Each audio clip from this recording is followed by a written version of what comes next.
Actually, Toyota did approach Umtree and asked them to write a proposal, essentially to come up with some questions that would fill a gap in the research in terms of teen drivers.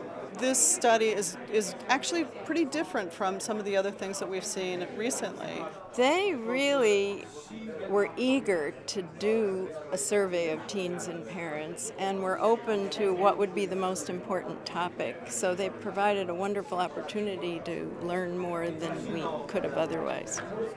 So I'd like to introduce Drs. Tina Sayer and Jean Shope to come on up here.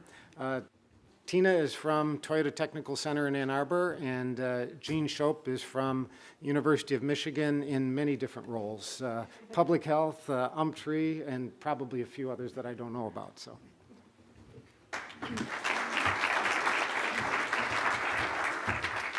I am Tina, by the way, and this is Jean. So what we're going to talk about today, and we've got an area in the back here where you can come get more information, but in July of this year, we got together with Umtree and partnered with them and put together a survey on distracting behaviors that teens are doing in vehicles. This is a national as well as a local telephone survey. We have probably, at the end, we'll probably have close to 6,000 parents and teenagers who are going to go through the survey. The teenagers are 16 to 18, and these 18-year-olds are students who are still living at home. And the reason why that's important is because they're still under their parents' control somewhat. All of the adults are drivers who have teenagers in this age range, but one of the really important things about this research here is we have dyads, and these are teens and parents from the same household, and I'll get to why that's really important in a minute. But today we're only going to be able to discuss preliminary results from our DC sample. We have a national sample, and we have 5 other MSAs that we are collecting data from as well.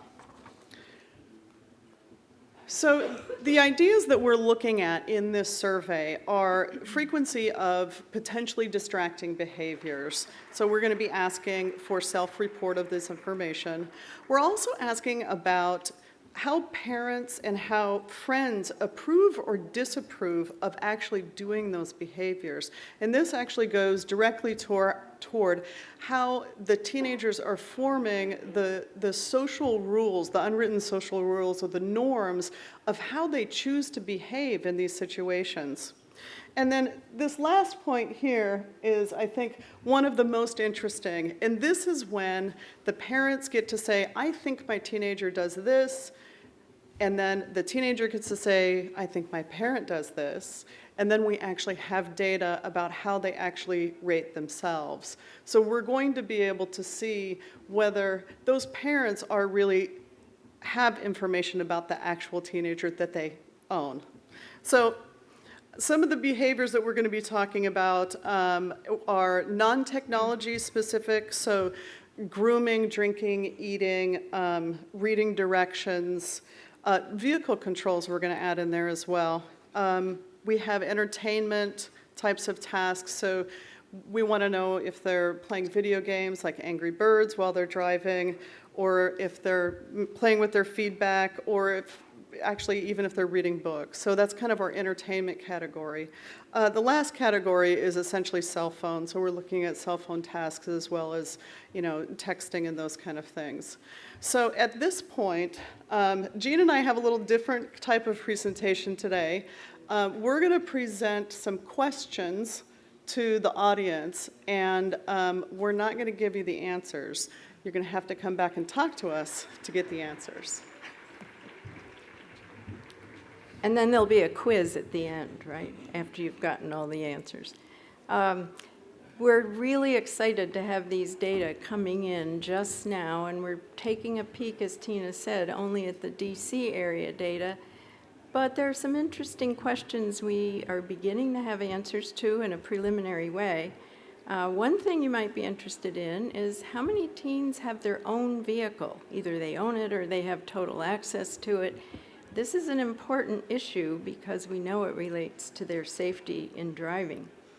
You also might want to know how many people actually never use a cell phone, hands-free or handheld, and of course the opposite of it, how many are doing it.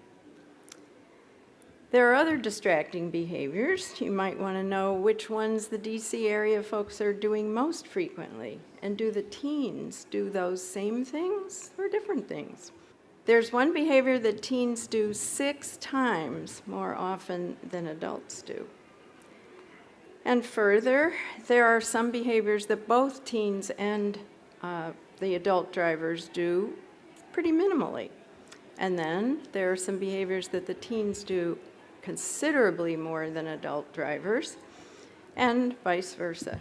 So we also hope that you'll come and ask us some questions, and we'll hope to eventually provide the answers from the data that we have. So please come visit us up here on the left when you have a chance later. Thanks.